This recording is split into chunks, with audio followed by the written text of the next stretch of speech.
사람마다 두려워하는데 사도들로 말미암아 기사와 표적이 많이 나타나니 믿는 사람이 다 함께 있어 모든 물건을 서로 통용하고 또 재산과 소유를 팔아 각 사람의 필요를 따라 나눠주며 날마다 마음을 같이하여 성전에 모이기를 힘쓰고 집에서 떡을 떼며 기쁨과 순전한 마음으로 음식을 먹고 하나님을 찬미하며 또 온 백성에게 칭송을 받으니 주께서 구원받는 사람을 날마다 더하게 하시니라.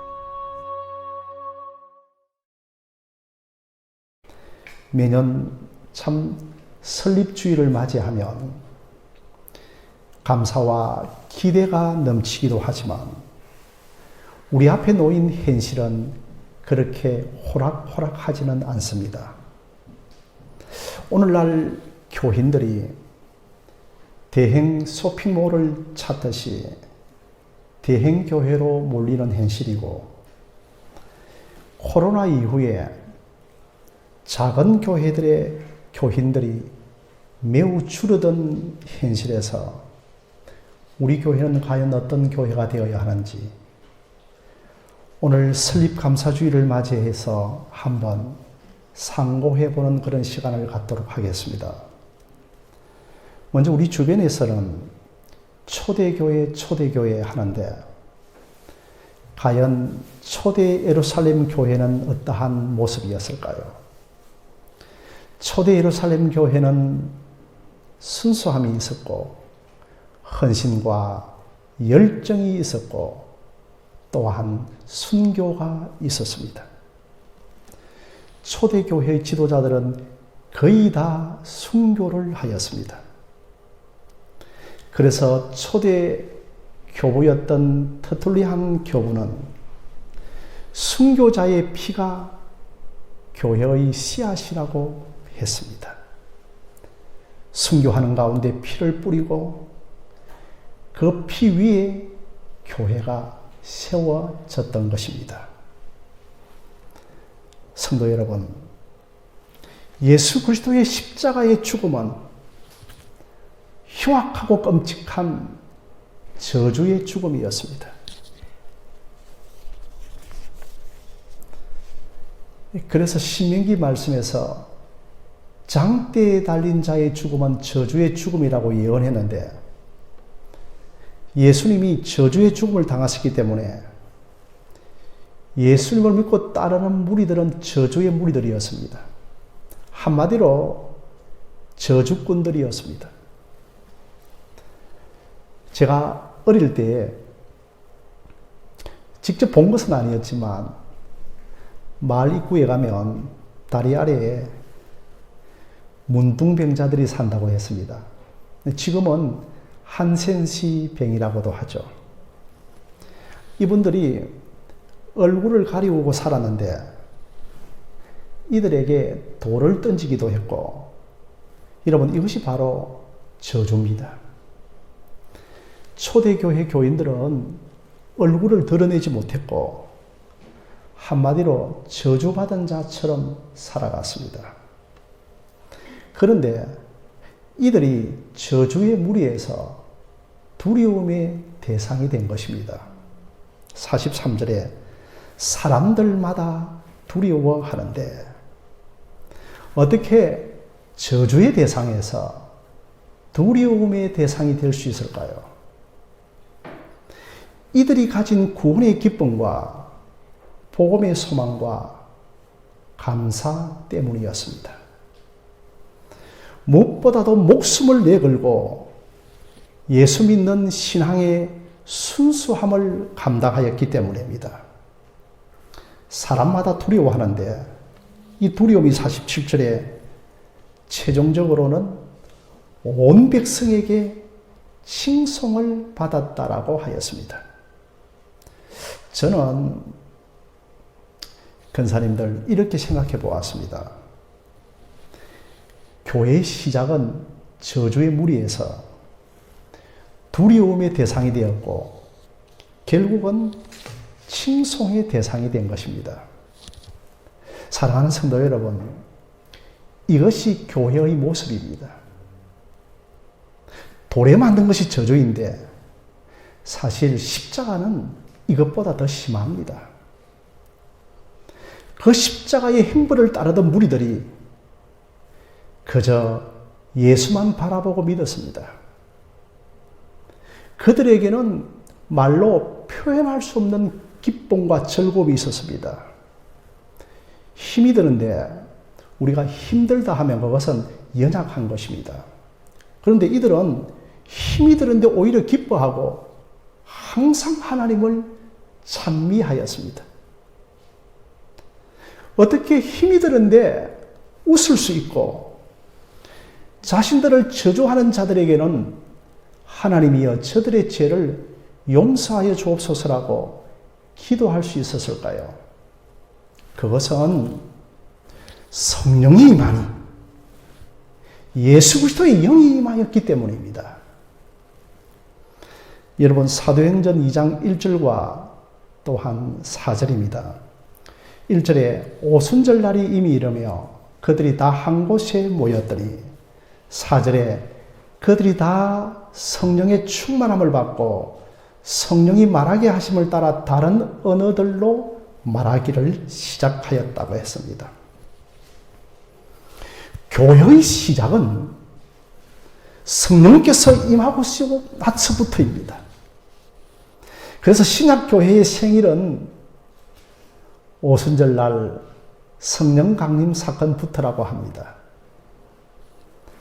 예수님께서 감림산에서 성천하시고 난 후에도 120문도들은 예루살렘에 들어가서 마가의 다락방에 모여 기도하기에 힘을 썼습니다.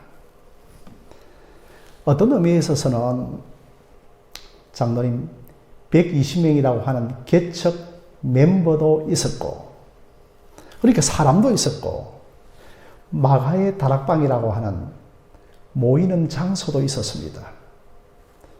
교회라서 갖출 것 다 갖춘 것 같았지만 결정적으로 교회의 주인이신 성령님이 계시지 않았습니다. 그래서 오순절에 성령이 임하시면서 불과 학력적인 은혜로 모이기 시작했고 그 모임이 교회로 형성된 것이었습니다. 여러분들이 아시다시피 창세기 2장 3절 말씀을 보시면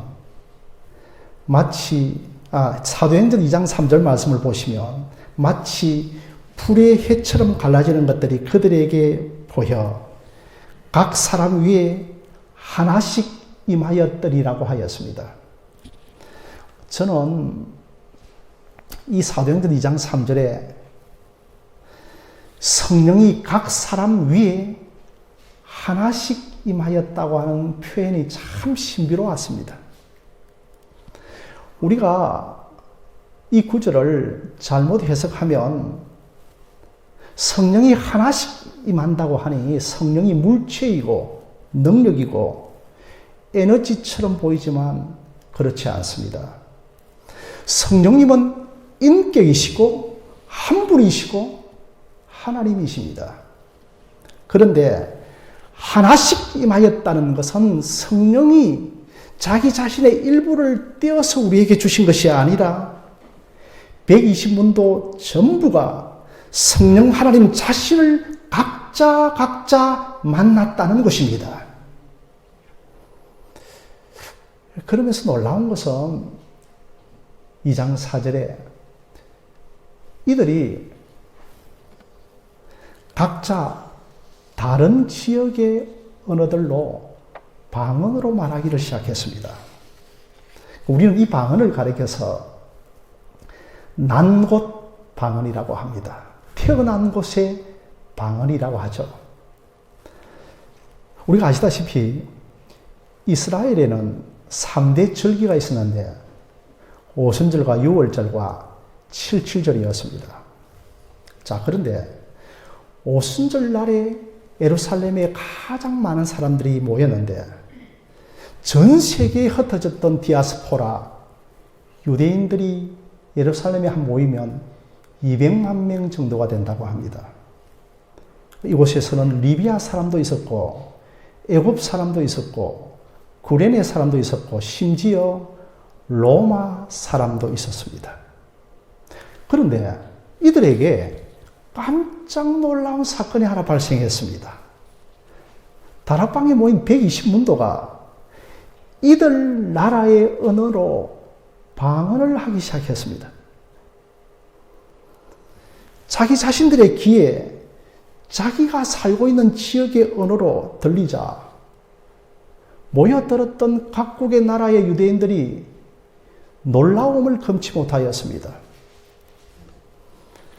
그래서 예루살렘을 방문한 사람들이 이 어찌 된 일이냐 놀라며 당황하며 심지어 수군거리기 시작했습니다.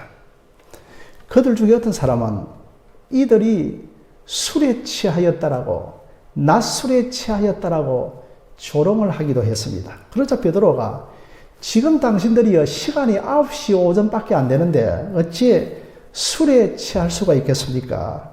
그래서 베드로가 요엘 선지자의 말씀을 인용하면서 이것은 바로 술에 취한 것이 아니고 성령에 취한 것이라고 말씀을 하였습니다.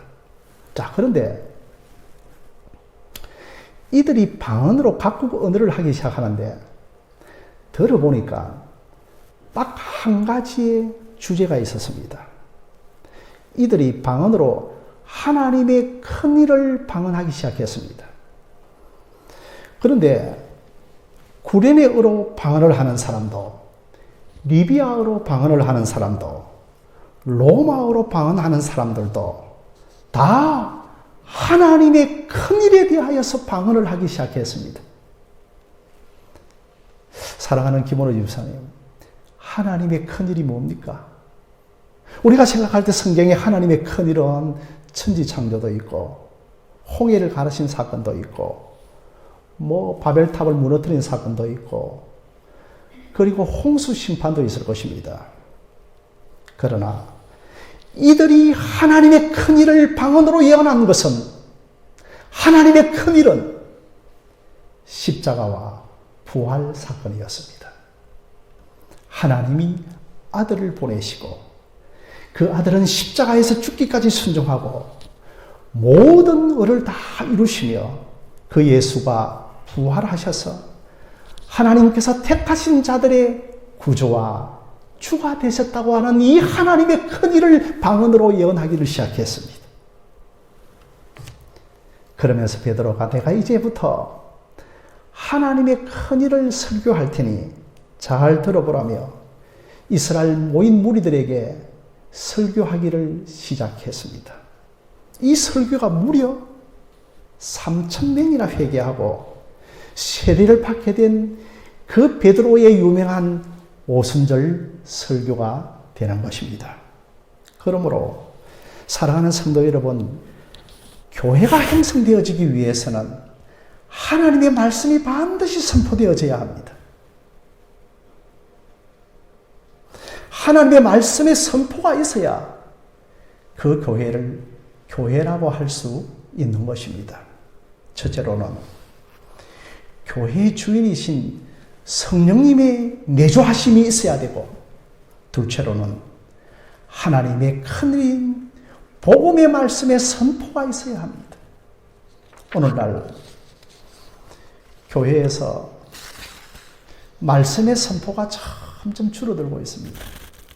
장 권사님, 조한호 권사님, 집사님, 예전에는 설교 시간 때 말씀 시간만 하더라도 한 1시간가량 되었습니다.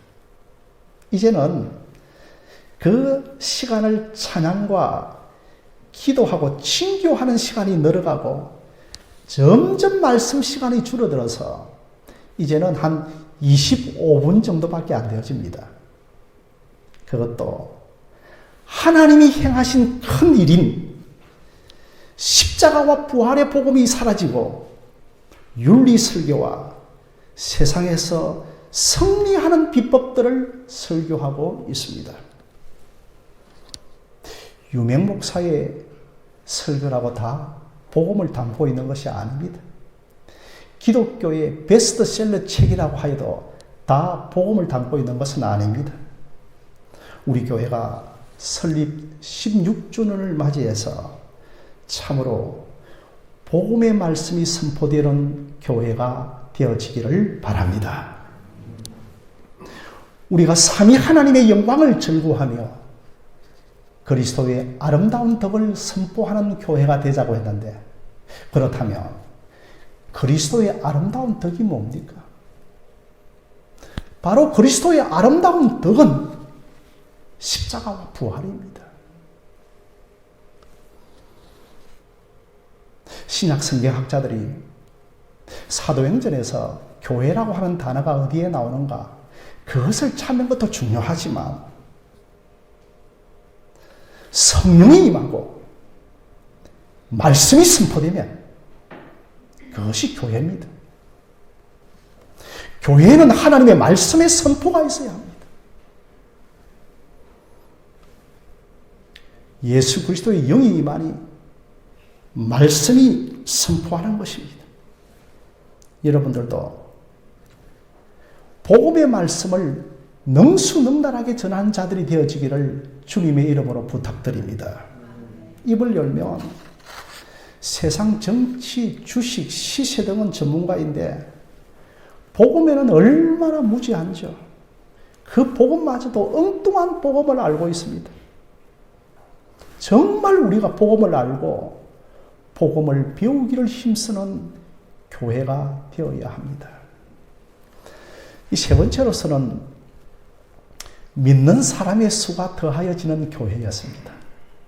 성령이 임하고 복음의 말씀이 선포되어지자 믿는 사람의 수가 더하여졌습니다.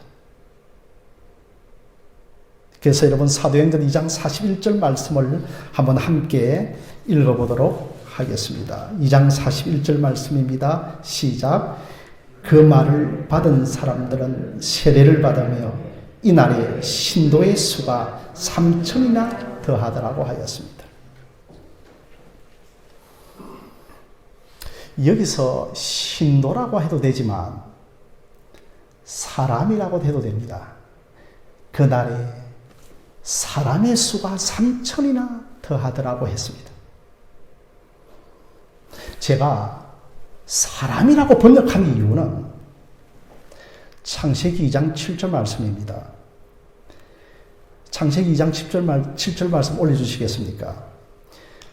여호와 하나님이 땅의 흙으로 사람을 지으시고 생기를 그 코에 불어넣으시니 사람이 생명이 된지라고 했습니다.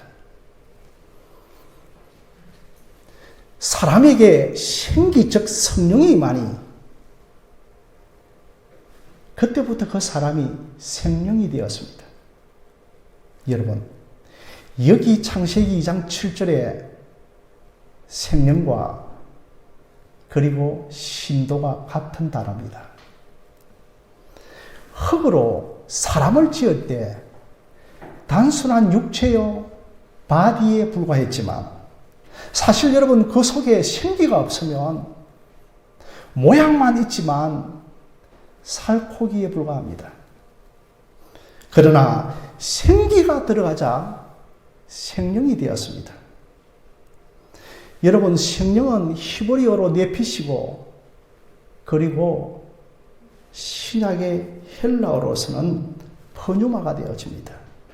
그래서 신도라고 하는 단어에 바로 퍼뉴마가 아니라 포식계라고 하는 단어를 쓰고 있습니다. 여러분 좀 아침에 뭐 히브리어 갔다가 오고 헬라 갔다 하니까 막 히블리블하고 헬라 하시는데 그래도 한번 꼭 좀 들어보시기 바랍니다. 그래서 여러분들이 영어 성경을 보면 신도의 수가 3,000이나 더하더라고 하지 않고 영혼의 수가 소울, 생명의 수가 3,000이나 더하였던 것이었습니다. 인간은 아담과 하와 이래로 죄를 지어 영적으로 다 죽은 존재가 되었습니다. 그러나 성령을 받으면 살아납니다. 하나님이 사람을 지을 때 영혼을 불어넣으며 살아있는 생명이 되어진 것처럼 우리 모두가 죄를 지어 다 영적으로 죽었습니다. 그러나 성령이 임하니 다시 살아났습니다. 신도라는 말은 그 영혼이 거듭났다. 그가 세임을 받았다. 세임을 받은 자의 수가 3천이나 더하였습니다. 120문도가 하루 만에 3,000명이나 되는 대행교회로 폭발적으로 성장을 하였습니다. 예루살렘 첫 교회의 시작이 형식적인 신자들이 아니라 영혼이 거듭난 세임을 받은 참된 신자들로 증가하기를 시작하였습니다. 저는 우리 교회가 작지만 이 작은 가운데 모든 성도들이 종교인이 안 되고 명목상 그리스도인이 되지 말고 형식상 그리스도인들이 되는 것이 아니라 참으로 영혼이 거듭난 참된 신자들이 되어지기를 바랍니다. 오늘날 교회 성장학자들이 결정적으로 놓치는 것은 신자의 숫자가 3천이나 더하였다고 하는 이것에 관심을 가지지만 거듭난 영혼의 수, 생명의 수, 참된 신자의 수가 3천이나 되는 것을 놓치고 있는 것입니다. 이렇게 초대교회에 성령이 내주하시고 바른 복음의 말씀이 선포되고 거듭난 신자들이 많아지자 어떠한 일들이 일어났습니까? 2장 44절에 믿는 사람들이 다 함께 있어 모든 물건을 서로 통용하였습니다. 여기서도 권사님, 집사님, 믿는 사람들이라고 합니다. 교회 다니면 믿는 사람들이 되어야 합니다. 여러분, 믿음도 선물로 주신 것입니다. 예수 그리스도를 믿는 것도 에베소서 2장 8절에 하나님의 선물입니다. 고백도 하나님의 선물입니다. 베드로가 예수님을 향하여서 주는 그리스도시요 살아계신 하나님의 아들이라고 고백했는데 참 이 고백도 하나님이 주신 선물이었습니다. 그래서 예수님은 베드로를 칭찬하시면서 너의 혈육이 가르친 것이 아니라 하늘에 계신 네 아버지께서 알게 해 주셨다라고 했습니다. 사랑하는 성도 여러분, 영접도 믿음도 고백도 하나님의 선물입니다. 그래서 우리 하늘샘 교회에 이 믿음의 선물이 많이 임하는 교회가 되어지기를 바랍니다. 불신자들이 많이 와서 예수님을 영접하고 세례를 받고 신앙 고백이 넘쳐나는 교회가 되었으면 합니다. 그래서 교회의 시작은 성령님이 임하고 바른 복음의 말씀이 선포되어지고 그리고 또한 교회의 시작은 믿음에 있습니다.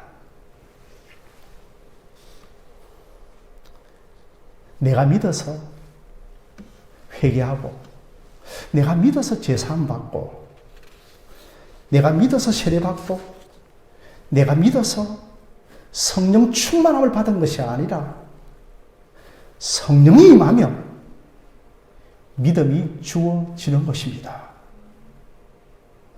그래서 사도행전을 보시면 믿는 사람의 무리가 많아졌다라고 하는 표현이 있습니다. 우리 교회의 성도들도 믿음이 자랐으면 좋겠습니다. 정말 10년, 20년이 지나도 늘 그 상태로 자라지 않습니다. 이것은 저의 간절한 기도의 제목이기도 합니다. 사도행전 5장 14절에 믿고 죽기로 나오는 자가 더 많아지니 남녀의 큰 무리더라고 하였습니다. 사도행전 3장을 보시면 성전 미문에서 태어나면서 뛰지도 걷지도 못한 안전뱅이 한 사람이 있었습니다. 그 모습을 보고 베드로가 나사렛 예수 그리스도의 이름으로 걸으라고 하였을 때 이 안전뱅이가 그 즉시 일어나 걸었습니다. 그래서 베드로가 이 사람이 믿음이 일어나서 걷게 된 것이라고 했습니다. 자, 여기까지 보면 이 사람의 믿음의 공로로 걷게 된 것이라고 생각하기 쉽지만 성경의 결론은 항상 은혜로 끝마칩니다. 사도행전 3장 16절 말씀 보면 예수로 난 믿음이 이 사람을 완전히 낫게 하였다라고 하였습니다. 겉으로 볼 때는 내 자신의 결단과 자신의 믿음으로 예수님을 영접한 것 같지만 예수님이 먼저 믿음을 주셨다는 것입니다. 예수의 믿음으로 말미암아 이 사람이 완전히 낫게 되었다라고 하는 것입니다. 사랑하는 이상호 집사님, 믿음은 내 믿음이 아닙니다. 주님이 내게 들어오시면 믿음이 생겨나는 것입니다. 믿음은 주님이 내 안에 들어오시면 주님이 주십니다. 내가 믿음이 있어서 주님을 받아들인 건 아닙니다. 믿음은 나로부터 나온 것이 아니라 주님이 오시면 주시는 것입니다. 제가 종종 한 번씩 강조하는데요. 눈이 성해서 빛을 보는 것이 아니라 빛이 들어오면 눈이 성해지는 것입니다. 아멘입니까? 이게 여러분 성경적입니다.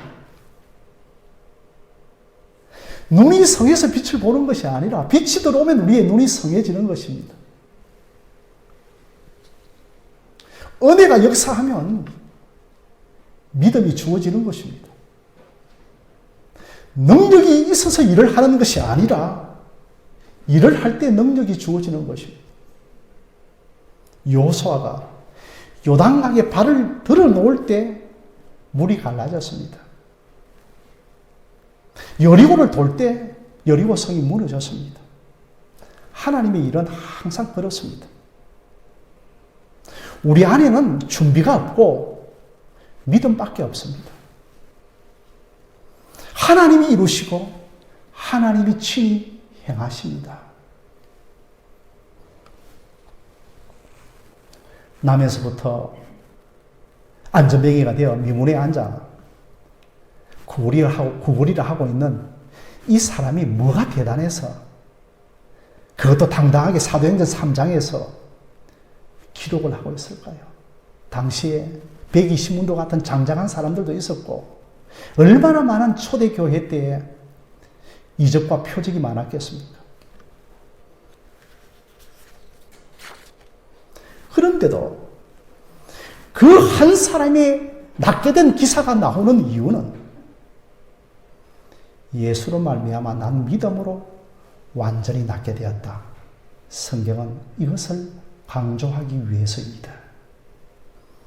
완전히 나았다는 것은 몸만 나은 것이 아니라 몸보다 더 나은 것이 나았다는 것입니다. 예배를 드릴 수 있었던 것이었습니다.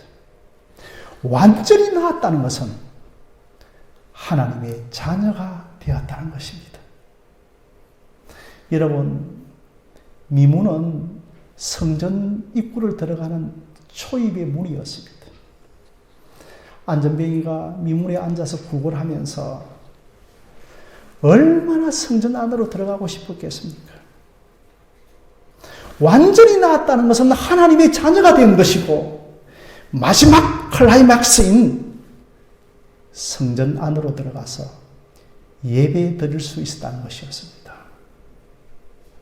안전뱅이가 미문에 앉아 있으면서 평생 저곳에서 예배드리고 싶었는데, 그런데 완전히 나아서 얼마나 기쁠까요?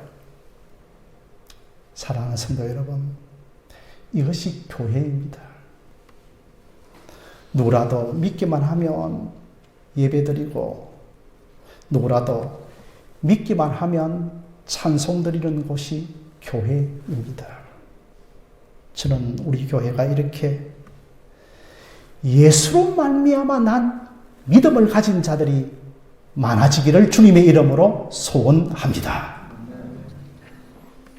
사랑하는 성도 여러분, 내가 예수를 아는 것이 아니라 어느 날 예수님이 덥석 우리를 안아주신 것입니다. 그래서 요한복음 1장 12절 말씀에 영접하는 자 곧 그 이름을 믿는 자들에게는 하나님의 자녀가 되는 권세를 주셨으니, 13절 말씀에 이거 중요하죠. 이는 혈통으로나 육정으로나 사람의 뜻으로 우리가 나지 아니하고 오직 하나님으로부터 예수님이 주신 믿음으로부터 우리가 낳은 자가 되었다는 것입니다. 그리고 여러분, 사도행전 2장 42절 말씀을 우리 한번 함께 읽어보도록 하겠습니다. 사도행전 2장 42절입니다. 시작. 그들이 사도의 가르침을 받아 서로 교제하고 떡을 떼며 오로지 기도에 힘쓰니라. 기도하기를 힘쓰니라고 했습니다.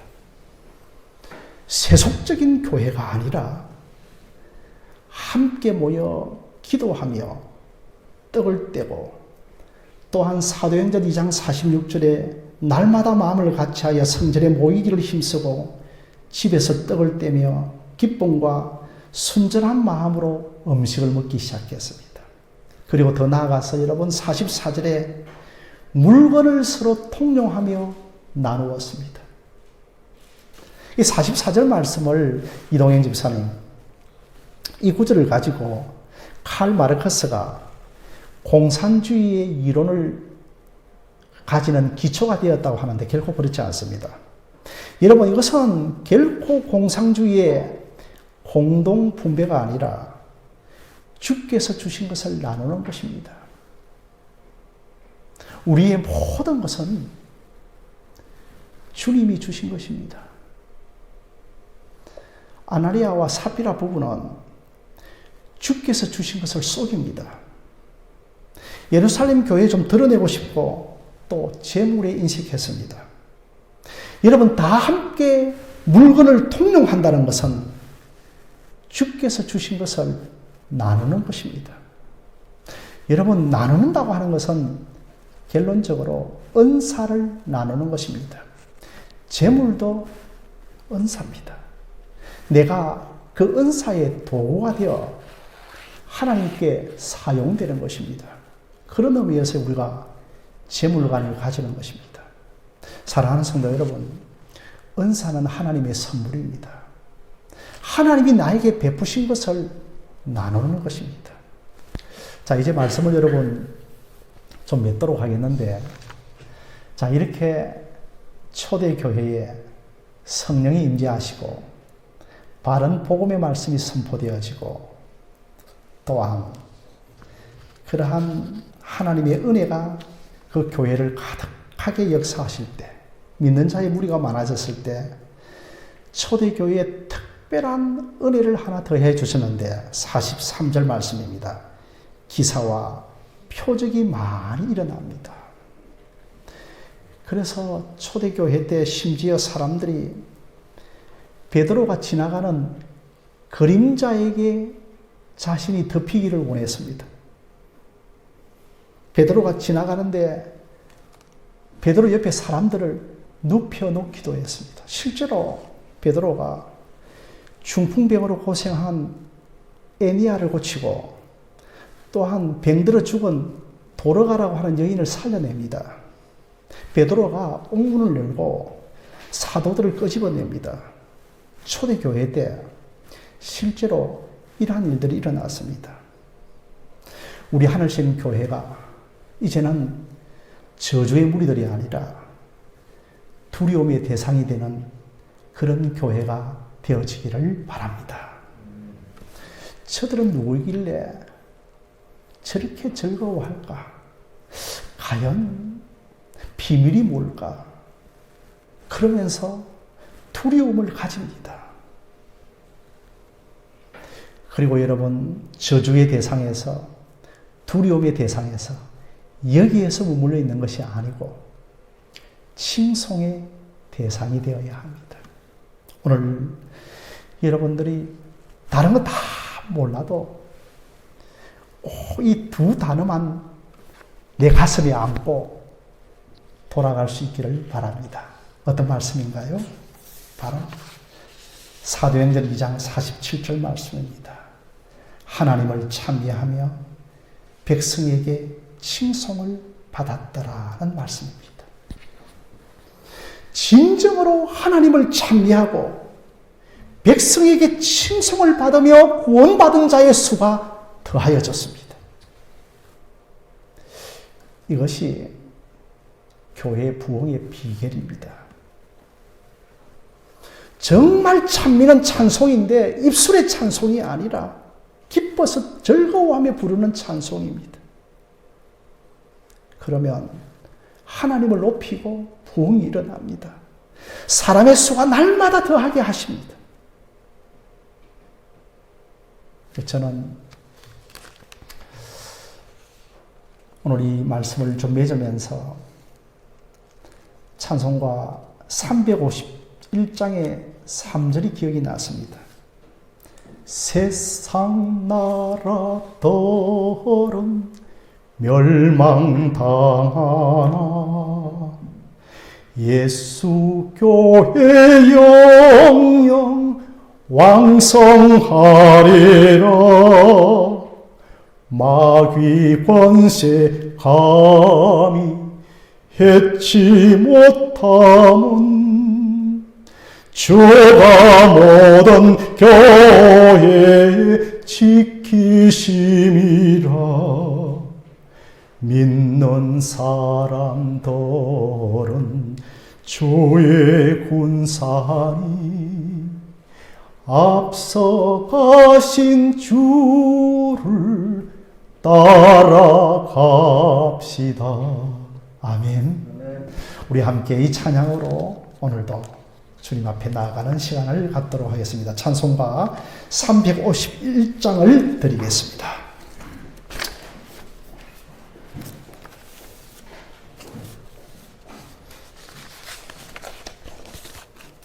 이 찬송가 351장입니다.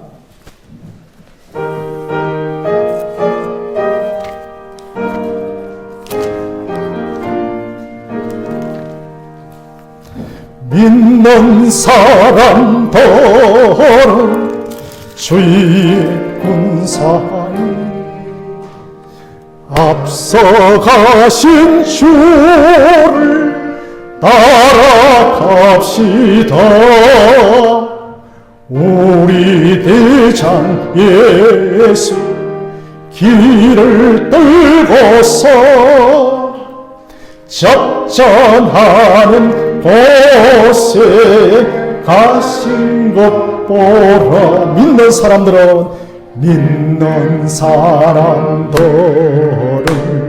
주의 군사니 앞서가신 주를 따라갑시. 원수마귀 모두 쫓겨가기는 예수 이름 듣고 겁이 나매라.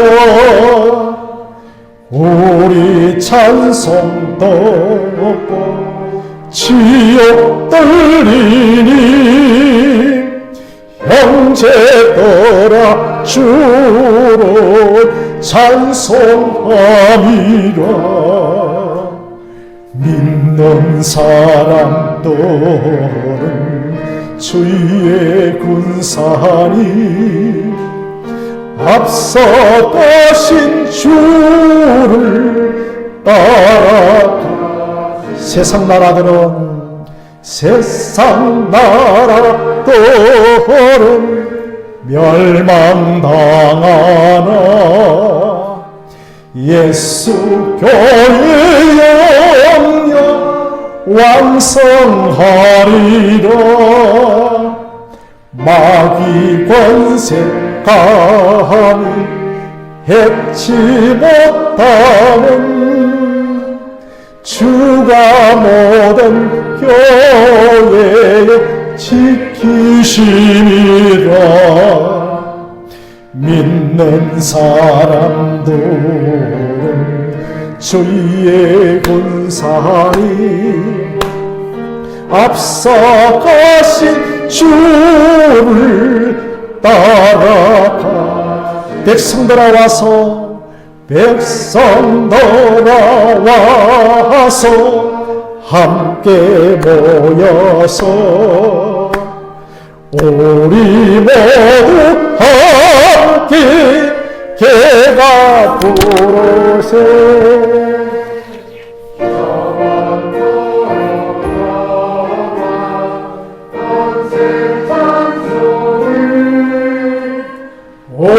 인간 주께 돌려보내세. 믿는 사람들은 주의 군사니 앞서가신 주를 따라갑시다.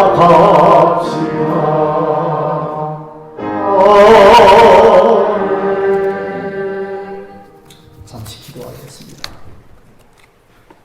자비로우신 하나님 아버지,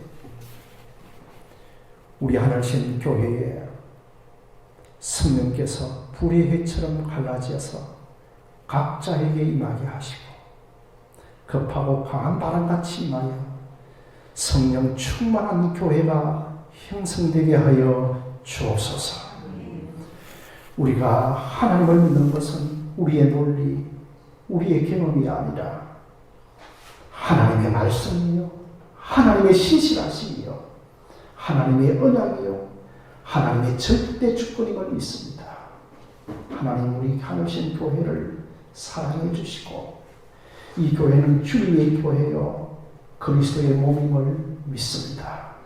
교회를 영원히 지켜주시고 날마다 은혜가 충만한 교회가 되게 하시고 믿는 모든 성도들에게 은혜 위에 은혜가 더하게 하여 주옵소서. 오늘도 귀한 예물을 들고 나온 주의 백성들의 발걸음을 함께 하시고 저들의 삶과 생활의 터전에 이마누엘의 영이신 성령 하나님이 동행하여 주시옵소서. 이 모든 것을 우리 구주 예수 그리스도의 이름으로 기도드리옵나이다. 아멘.